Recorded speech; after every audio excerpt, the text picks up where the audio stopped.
वो उनका इस्तकबाल कैसे करेंगे।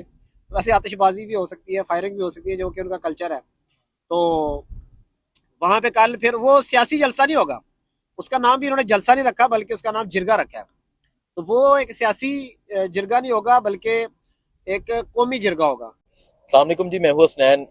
आज बात करेंगे हम आज जो चारसदा में एक जलसा होने जा रहा है, इस जलसे की वजह क्या है और पाकिस्तान तहरीक इंसाफ का प्लान क्या है, वज़ीर आला सुहेल अफरीदी क्या करने जा रहे हैं। इसके अलावा अलीमा खान के पासपोर्ट, आईडी कार्ड, इसके अलावा उनके अकाउंट फ्रीज करने का कह दिया गया है। तो मेरे साथ अभी उस्मान चौधरी भी मौजूद है, इनसे भी इनकी राय लेंगे। लेकिन देखें, एक सूबे का वज़ीर आला 4-4.5 करोड़ बंदों का नुमाइंदा मुलाकात के लिए, इमरान खान से मुलाकात के लिए हाई कोर्ट का ऑर्डर लेके पहुंचता है। लेकिन एक हाई कोर्ट के ऑर्डर की इतनी ही औकात कहूंगा, इतनी वैल्यू कहूंगा कि एक पुलिस का मामूली सा एक इंस्पेक्टर, एक सब इंस्पेक्टर, एक मुलाजम रोकता है और मुलाकात नहीं करने देता। और मुलाकात किसकी नहीं करने देता? मुलाकात एक वजीर आला हैबर पख्तूनख्वा के नहीं करने देता। कल सुहेल अफरीदी पहुंचते हैं लेकिन मुलाकात नहीं होती। और कल वो ऐलान करते हैं कि मैं जो अपना मुकदमा होगा मैं वो अवाम के सामने रखूंगा, क्योंकि मैंने कानूनी चारागोई की। मैं हाई कोर्ट में गया, मैं हर जगह गया, मैं अडयाला जेल गया। वजीर अला बनने के अगले दिन मैं पहुंचा, फिर मैं नहीं मिलने दिया गया। फिर मैं हाई कोर्ट जाके इस्तदा की तो हाई कोर्ट ने हुक्म दिया और वो हुक्म लेके मैं गया अडयाला जेल। लेकिन कल आपने देखा कि अडयाला जेल नहीं मिलने दिया गया, तो वो वहाँ रोड के ऊपर बैठ के धरना दिया। धरना दे के खैर वहां से उठ गए और वहां से आए अरशद शरीफ शहीद के घर गए। ये एक फिर उसके बाद आज क्योंकि कल उन्होंने ऐलान किया था कि अब वो जो अपना मुकदमा होगा वो अवाम के सामने रखेंगे, तो आज अवाम के सामने मुकदमा रखा जा रहा है।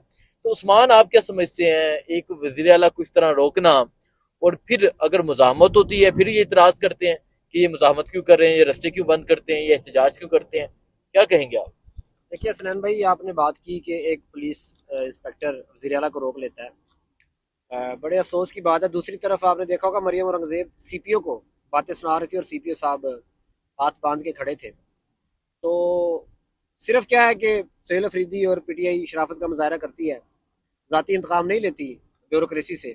लेकिन नून लीग ब्यूरोक्रेसी से ज़ाती इंतकाम लेती है, इस वजह से ब्यूरोक्रेसी भी हाथ बांध के उनके सामने खड़ी होती है। ये तो बड़ी अफसोसनाक बात है।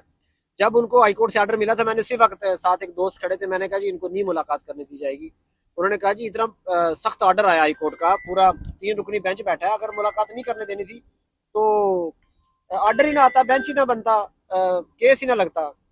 तो अदालतों ने अपना इमेज बहाल करने के लिए केस तो लगा दिया, ऑर्डर भी दे दिया, लेकिन जो पिंडी है वो इस्लामाबाद हाईकोर्ट की जुरिस्डिक्शन में नहीं आता। तो वहां पे अब ये अडयाला जेल पहुंचेंगे तो मुलाकात होगी ना। अडयाला जेल पहुंच ही नहीं सकते। लेकिन हैरान कुन बात यह है कि एक रोड जिसपे मैं गुजर सकता हूँ, आप गुजर सकते हैं, सुजुकियां गुजर सकती हैं, टैक्सियां गुजर सकती हैं, लेकिन वजीर आला को उसी रोड पे रोक लिया जाता है। मंतिक समझ नहीं आती। अब वजीर आला अगर आगे से जबरदस्ती करेगा तो रास्ता तो वो खुलवा सकता है, उसके पास ज़ाहिर है सिक्योरिटी भी होती है, सारा कुछ। लेकिन फिर कहेंगे जी ये देखें जी ये इंतशार की तरफ जा रहे हैं। दूसरा, अब जो जलसों का ऐलान किया और सेल अफरीदी ने जो कल ऐलान किया था कि अब मैंने कानूनी रास्ते सारे इख्तियार कर लिए, अब मैं अवाम के पास जाऊंगा और अगली बार जब हम अडयाला आएंगे तो फिर ऐसे नहीं आएंगे, अवाम के साथ आएंगे। अब उन्होंने अवामी राब्ता मुहिम शुरू कर दी है, उसका पहला जलसा आज चारसद्दा में है। और चारसद्दा से आपको पता है कि एमल वली खान का भी वो हल्का है, तो बड़ी अहमियत है इस इलाके की। यहाँ पे आज उनका पहला जलसा है, तो अभी जाके देखेंगे कि वहाँ पे क्या सूरत हाल है। लेकिन इससे भी बड़ा जो प्रोग्राम है वो कल है, जो कि उनके अपने हल्के में है। और जब से वो वजीर आला बने हैं, हमने देखा कि उनके हल्के के लोग बार बार आ रहे थे पेशावर उनको वेलकम करने, उनको मुबारकबादें देने, उनके जो कबाइल हैं।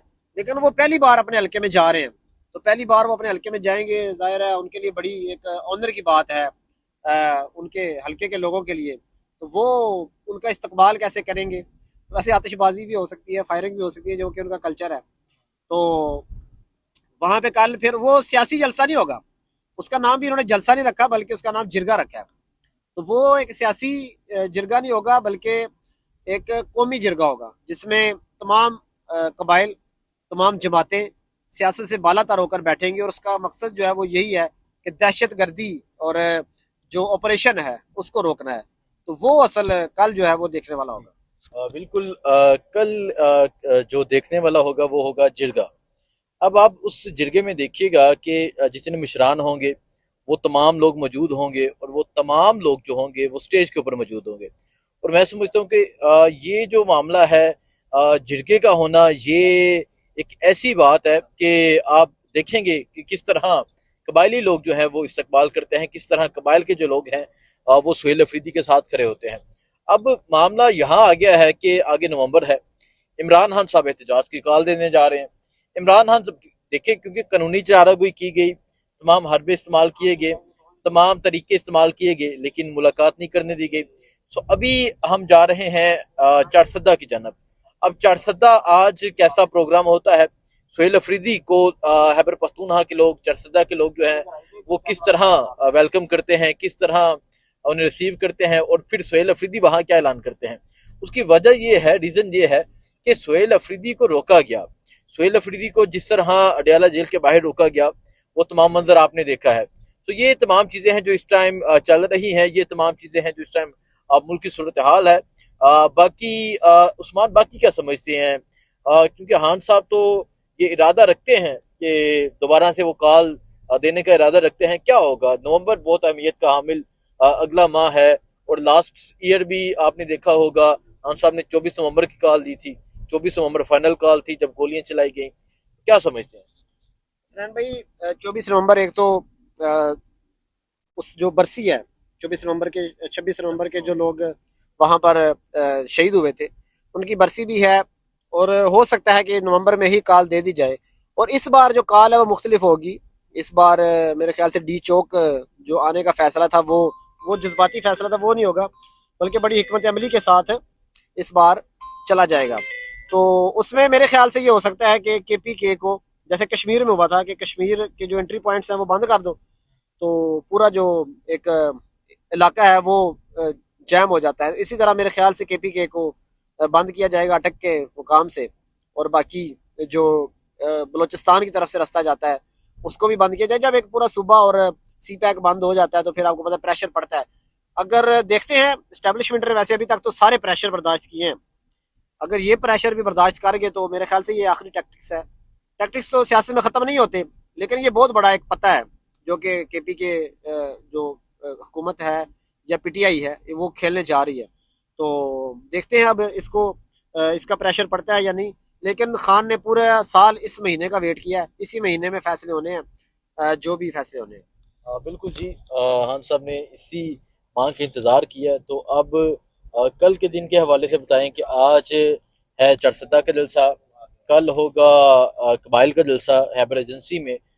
हैबर एजेंसी में कल जलसा होगा, वो जिस तरह मैंने कहा अहमियत का हामिल है। उसके बाद इतवार वाले दिन कर का जलसा होगा। सो ये तीनों दिन पाकिस्तान तहरीक इंसाफ के जलसे हैं, और वजीर आला सुहेल अफरीदी ने ऐलान किया कि वो इतवार वाले दिन कर के जलसे में आइंदा लाहमल का ऐलान करेंगे। तो एक चीज महसूस होती है कि पाकिस्तान तहरीक इंसाफ अब दोबारा से सड़कों पर जा रही है, दोबारा से एहतजाज होंगे, दोबारा से ये तमाम चीजें होंगी। आपको अपडेट देते रहेंगे। दो में याद रखें। अल्लाह हाफिज।